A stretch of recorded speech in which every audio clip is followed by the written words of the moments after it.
الرحمن الرحيم الحمد لله رب العالمين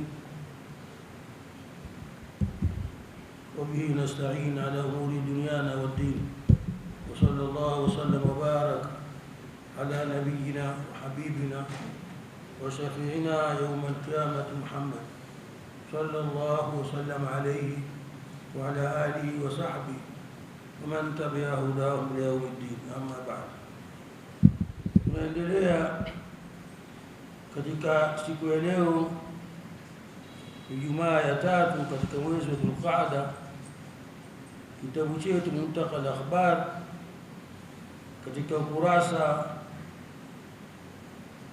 wa 546 kwa hiki kitabu changu, lakini kwa vitabu vingine 640 na wengine 514 kwa mujibu wa tofauti ya chapa. Tunamalizia hadithi zilizobaki. Sema wayudhkaru, na pia utajwa husemwa fi man qala li zawjatihi, katika hukumu ya yule aliyosema kumwambia mkewe, akamwambia anti taliqun hakadha, wewe nimekuacha hivi, yani kaonyesha kwa ishara. Wa ashara bi aswabihi, akaashiria kwa vidole vyake, nimekuacha hivi au nimekuacha hivi au nimekuacha hivi, kuashiria kwamba pia itakuwa talaka hiyo kwa mujibu wa idadi ya vidole ulivyoashiria. Kama umeashiria vidole vitatu anti taliqun hakadha, kwa mujibu wa leo unasema talaka 3 katika majlis moja ni 3, itakuwa 3. Na ikiwa ni ishara 2 itakuwa talaka 2, ikiwa ni moja itakuwa ni hivyo hivyo. Ndio akasema wa ashara bisabi'i, yani yule mtu aliyosema hivyo akaashiria kwa vidole vyake. Maaraba ibn Umar amesema hivyo kwa mujibu alivyopokea Abdullah ibn Umar radhiallahu anhu katika hadithi ya kuhusu muandamo mwezi.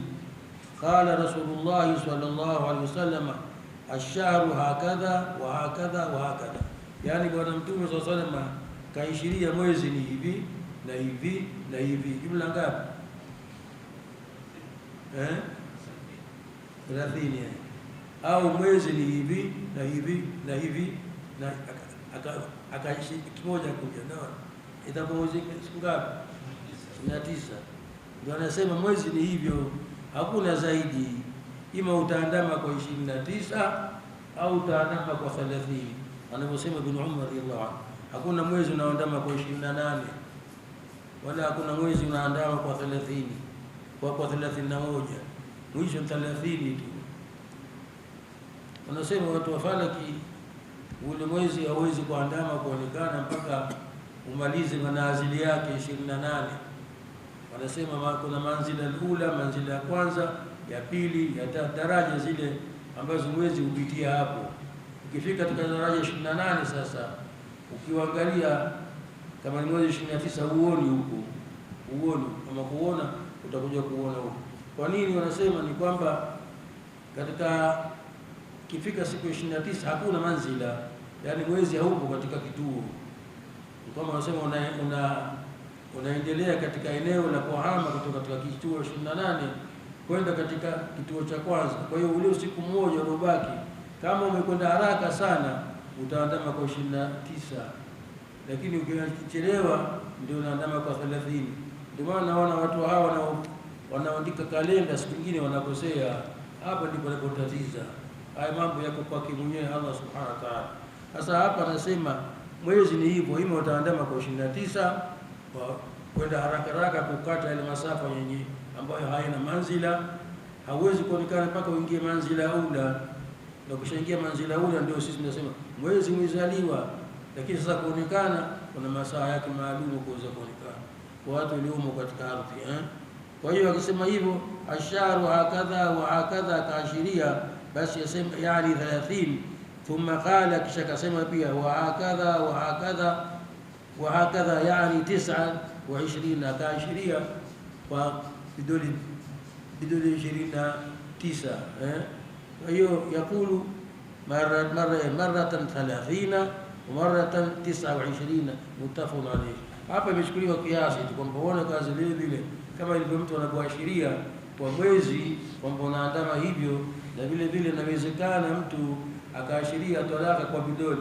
Nimekuacha talaka hizo 3 hizo. Hakuna maskara katika talaka. Tumesema hakuna mchezo katika talaka Lakini tu kabla hapo tukumbushane kitu kimoja, kwa masala ya talaka hayana mchezo, na vile vile mwanzo kabisa katika utangulizi ilikuwa tukumbushane kwamba talaka si jambo zuri. Kinachotakiwa mtu akioa awe nia yake ni kukaa na mkewe na kutangamana vizuri. Waashiruhunna bil ma'ruf, tangamaneni nao wake zenu kwa wema. Fa in karihtumuhunna, mkiwa mmewachukia kwa sababu ya kitu fulani tu, ana kasoro fulani, fa asa takrahu shay'an, huenda ukachukia kitu kimoja alichonacho yeye, waja'ala Allahu fihi khairan kathira, ikawa kwake kuna khairi nyingi. Ana kasoro hii lakini ana kasoro nyingine nzuri. Anaweza kuwa ni msemaji sana, analawama sana, lakini ana huruma. Anaweza kuwa mpole lakini hata akikasirika umjui, hana huruma. Anaweza, yani kasoro za mwanadamu ziko nyingi. Sasa wewe kumpata mtu aliyokamilika kikamilifu yote si rahisi. Kwa hiyo maana kwamba hapa aya hii inasisitiza watu wajitahidi kuvumiliana baina mke na mume, watangamani kwa wema.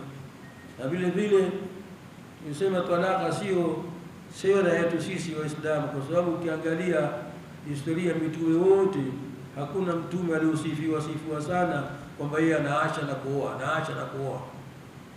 Anaweza akaacha kama alivyoacha Nabii Allah Ismail tulizungumzia hapa, lakini sio ndio hulka yake. Anaoa na kuacha, anaoa na kuacha. Sifa hiyo si sifa mitume, tangu hao mitume waliotangulia mpaka mtume wa mwisho sallallahu alaihi wasallam. Na kadhalika sisi Ahlusunna wal Jamaa tunasema pia si tabia ya maswahaba. Hakuna maswahaba hii tabia hiyo, kawa wakaacha. Kitu hicho hakika, kwa sababu sio mwenendo wake mwenyewe mtume sallallahu alaihi wasallam. Mtume kaacha wanawake wawili wale kwa dharura tu, na mmoja sisi tumemtaja, a'udhu billahi hapa. Na bibi Hafsa alipomwacha ilikuja amri kutoka mbinguni, huyo si mwanamke wa kuachwa, kwa maana kwamba pana hatari. Unaweza kumwacha mke pengine huyo mwenye kheri kwako, ndio mzuri kwako, ukaja kwa mwingine akawa mbaya zaidi kuliko yule ambao unafikiria ni mbaya. Ndio Allah subhanahu wa ta'ala anatuambia waashiruhunna bil ma'ruf. Ukiwa wewe mume mwema, inshallah ta'ala mke atakuwa mwema. Lakini ukiwa mume na vituko, na mke naye baada ya muda naye atakuwa na vituko. Kwa hiyo hatuhimizwi katika Uislamu kuacha. Katika masahaba kuna watu waliomsingizia sahaba bwana Mtume sallallahu alaihi wasallam al-Hasan bin Ali, mjukuu bwana Mtume sallallahu alaihi wasallam, wakasema eti huyo alikuwa na tabia kuacha sana, anaacha sana. Mpaka siku moja juu ya mimbari baba yake akatangaza akasema, la tuzawiju al-Hasan fa innahu bitlaqun, msimuozeshe Hasan, msimpe watoto wenu, ana tabia kuacha sana. Watu wakasema hata hivyo sitapa. Haya maneno yamo katika vitabu vya sira, lakini haikubaliwi na watu wote. Kuna baadhi ya watu wanakubali, kuna wengine hawakubali. Na sisi tunaona kwamba labda inawezekana ni wale watu ni chuki na Ahlulbayt, wanawachukia jamaa zake bwana Mtume, ndio wanaleta maneno kumchafua Al-Hasan bin Ali. Ukiangalia Al-Hasan bin Ali eti tunaambiwa kwamba alishawahi kuoa wanawake 300, wengine wanasema 200, hata hao 200 anapokawaacha. Sasa umri wake mpaka amefariki akiwa na umri miaka 47. Hebu hesabu ilikuwa kwa siku ngapi na mke? Vitu hivi takiwa visikizwe sana, viangaliwe sana, sio tu kurupuka kusema kitu katika kitabu, hasa vitabu vya sera hivi ukaanza kuambia watu Al-Hasan alikuwa anaacha sana, ndio maana fulani anaacha. Tusichukue mfano kama hiyo. Huyu sahaba bwana Mtume Al-Hasan bin Ali, sahaba bwana Mtume, ni katika ahli baiti wajukuu bwana Mtume sallallahu alaihi wasallam, ndio masharifu wenyewe hawa, ndio masharifu wenyewe. Sasa wewe unataka kuvunja ukoo wa masharifu, unaanzia huko. Na sisi ahli sunna wa jamaa tunawakubali masharifu na tunawakubali wajukuu wa bwana Mtume sallallahu alaihi wasallam. Hatushiriki sisi katika kuvunja heshima yao. Kwa hiyo sera hii ya kuacha sana, kuacha na kuoa tena sio sera yetu sisi Waislamu. Ndio maana tukaikiwa hatua talaka. Ina hatua. Talaka ni maamuzi ya mwisho. Talaka ni maamuzi ya mwisho sana kabisa, ikiwa mambo ya familia na mzozo, hakuna masikilizano baina ya mke na mume, waambiwa fab'athu hakaman min ahlihi wa hakaman min ahliha in yurida islahan yuwaffiq Allahu bainahuma. Mzozo ukizidi, aje mtu katika upande wa familia mke na upande wa familia mume, izungumzwe sulhu. Wao wakiamua talaka, hapo ikiwa hakuna budi, lakini wakiwa na nia nzuri kutaka kuitengeneza nyumba, inshallah taala Allah atawapa kabuli na ndoa itaendelea. Yote katika nini? Zile taratibu za kutaka kuifanya talaka iwe kitu cha maamuzi ya mwisho. Ikitokea bahati kwamba mke na mume wameachana, bado sio solution hii, bado wanaachana, lakini kuna muda wa idda.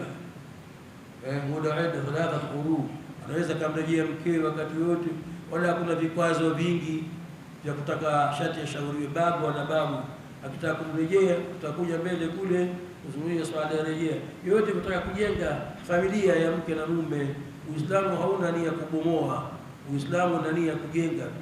Na pia ikiwa kwa mfano ile imekwisha, tumesema talaka, at-talaqu marratan, anamwacha baadaye anaweza kamoa tena, akimwacha kamoa tena mpaka talaka 3.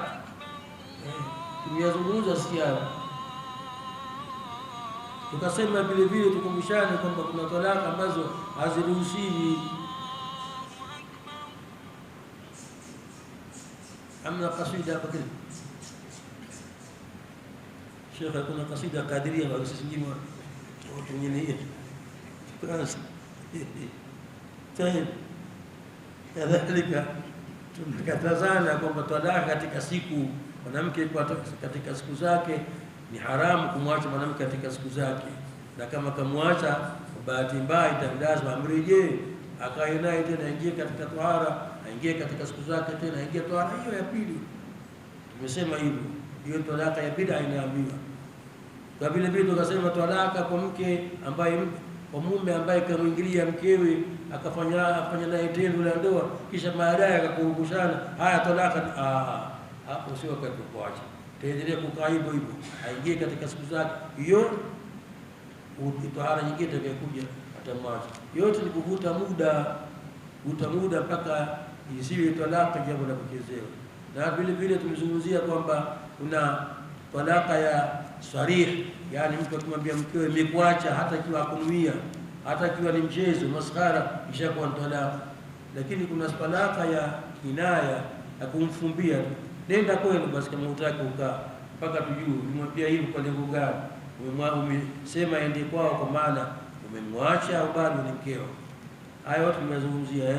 Tukazungumzia vile vile kwa talaka, ikiwa mtu kamwacha mkewe talaka 3 kwa mpigo, mikuacha talaka 3 au mikuacha au mikuacha, hapo pana khilafu kubwa, pana mvutano mkubwa baina ya wanazuoni, baina ya jamhuri, maimamu wote wanne kuanzia Abu Hanifa mpaka Shafi mpaka Malik mpaka Shafi mpaka Ahmad, wakasema hizo tayari ishakuwa talaka 3.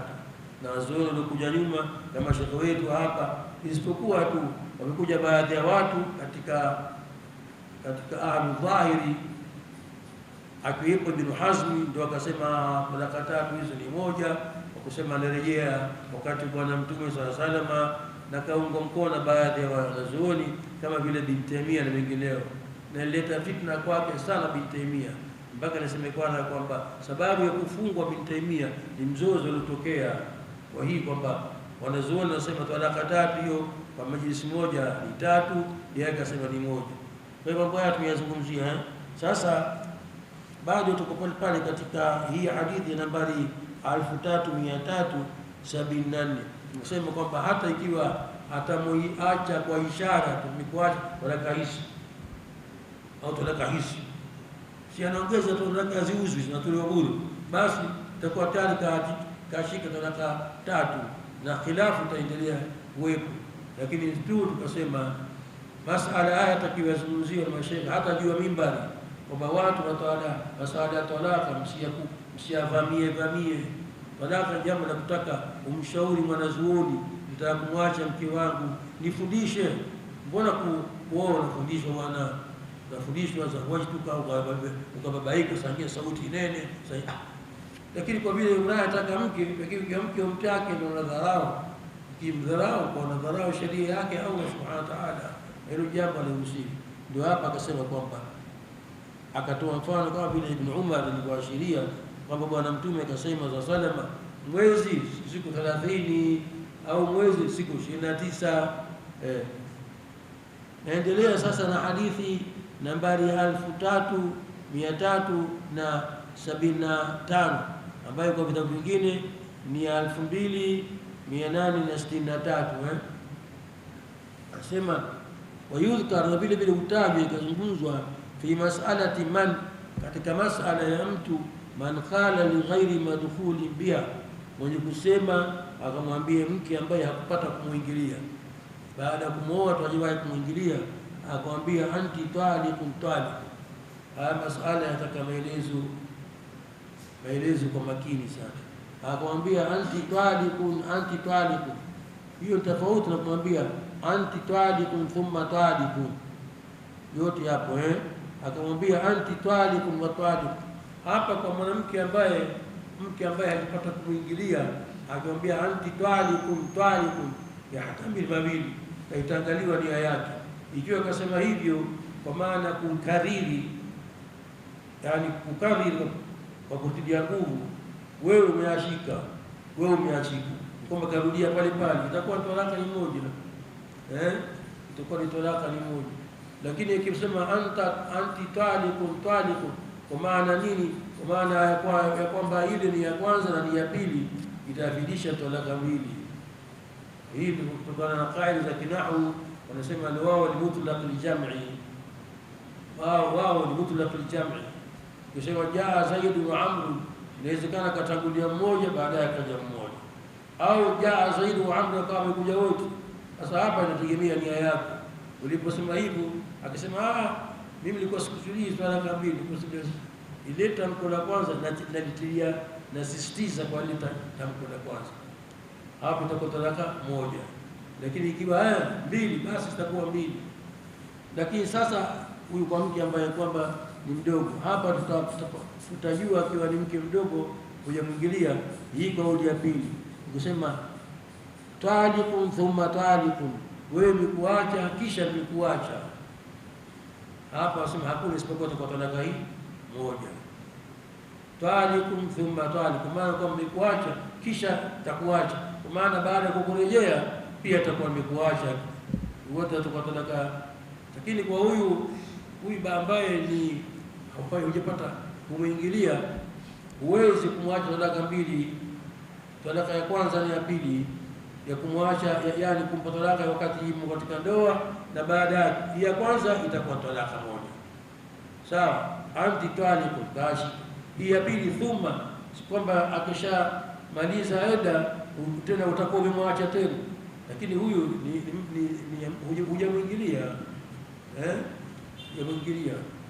Sasa kama hujamwingilia utamwachaje mke ambaye kwamba mwanamke ambaye kwamba si katika dhima yako, hayupo tena, ndio ishavunjika, utamwacha vipi wakati ushamwacha ndio kishaachika mpaka muoe tena? Sasa hujamuoa bado umemwacha, utamwacha vipi mke ambaye si wako? Hivyo nipata sijui hii thumma litarahi, mikuacha thumma mikuacha, thumma kisha nitakuacha talaka moja sasa hivi, mpaka baadaye kimalizika eda utamwacha tena. Kama shamaliza eda si mkeo wakati ule, utamwacha vipi mke ambaye si mkeo? Tulizungumza kwenye nyuma kwamba mtu ambaye kwamba si mke wake hawezi kumwacha, anamwacha mke ambaye yuko katika ndoa yako. Imeeleweka sasa niambia, imeeleweka haikueleweka? Mimi nakaa kimya mpaka mseme imeeleweka haikueleweka. Naona haya kwamba naendelea طيب. ويذكر في مسألة من قال لغير مدخول بها أنت طالق وطالق، au taliqun thumma taliq. Hii thumma taliq nimesema ndio ambayo inaonyesha kwamba talaka itakuwa ni moja, kwa sababu ile ya kwanza imeingia talaka wakati bado akali ni mkeo, lakini baadaye sasa ushamaliza ayoda, sasa utamwacha tena talaka ya pili, ndio haiwezi kufuata talaka kwa mke ambaye si mkeo, yuko nje ya ndoa, atakuwa sawa. Lakini ya kwanza taliqun wa taliqun pana mutlaqul jam'i, hapa inawezekana pale pale umemwacha talaka moja, lakini ile ya pili sasa ulikuwa unasisitiza tu hiyo kauli, au inawezekana ikawa umemwacha kisha ukamwacha pale bado katika ndoa yako, itakuwa talaka mbili. Umeelewa? Sasa zikienda mpaka zikiwa tatu, basi itakuwa tena uweze kumrejea tena. Tuendelee na hadithi nambari 3376 ambayo kwa vitabu vingine Marazika nasema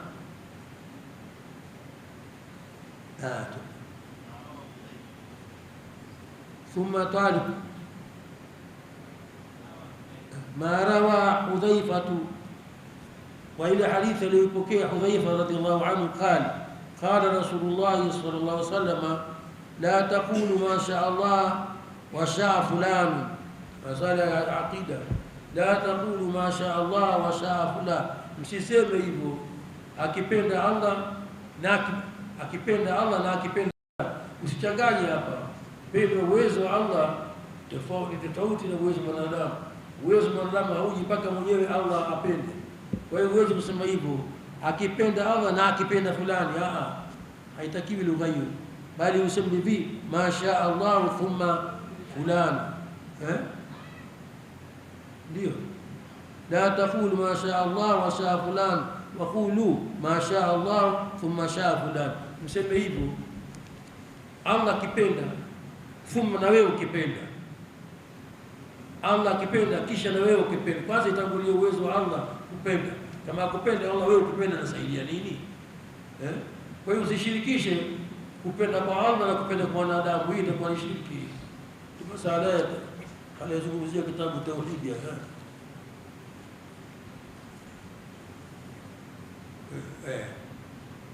Allah akijalia na wewe hawezi kwenda hivyo. Allah akijalia na wewe uje au fanya hivi, hapa. Allah akijalia thumma na wewe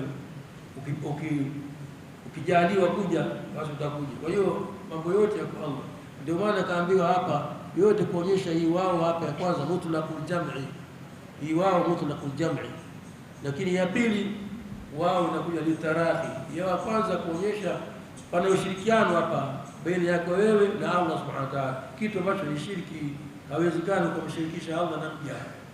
Lakini ya pili uwezo wa Allah mweka peke yake, lakini uwezo wako umekuja baada ya uwezo wa Allah subhanahu wa ta'ala. Allah akipenda na wewe ukipenda, thumma wewe ukipenda, basi safari yako itakuwa wewe ni kwamba umetanguliza uwezo wa Allah juu ya uwezo wa mwanadamu. Hili ndio ambalo linafaa katika akida. Unakwenda sawa?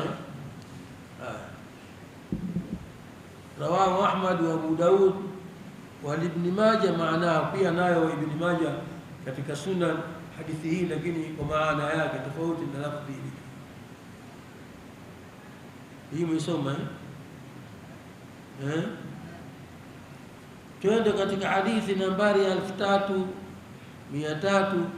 3376 ambayo kwa pengine 2864.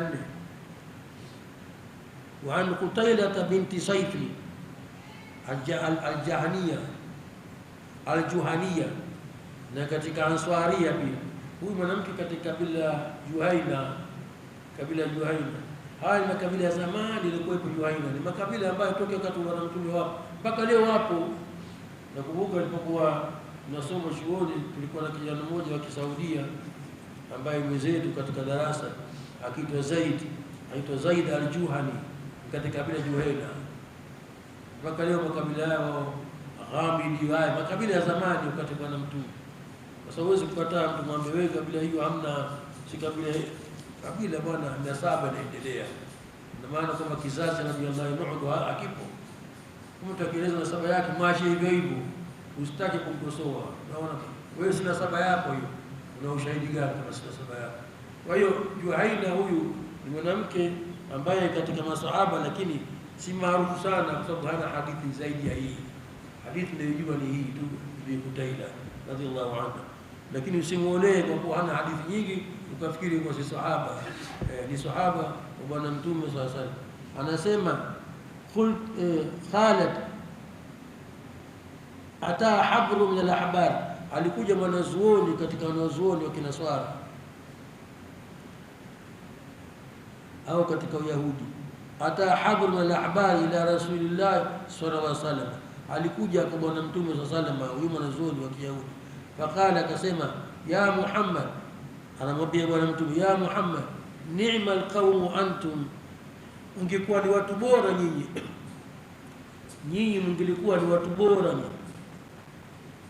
laula annakum taj'aluna lillahi nidda, kama msingekuwa mnamshirikisha Allah, kama msingimfanyia Allah kwa namshirika, nyinyi mngekuwa watu bora. Kaja kaza alipokuwa hana adabu, ati yeye anajua tauhidi kutoka Bwana Mtume sallallahu alaihi wasallam, anamwambia nyinyi mngekuwa watu bora kama mngekuwa hamshirikishi Allah na kitu.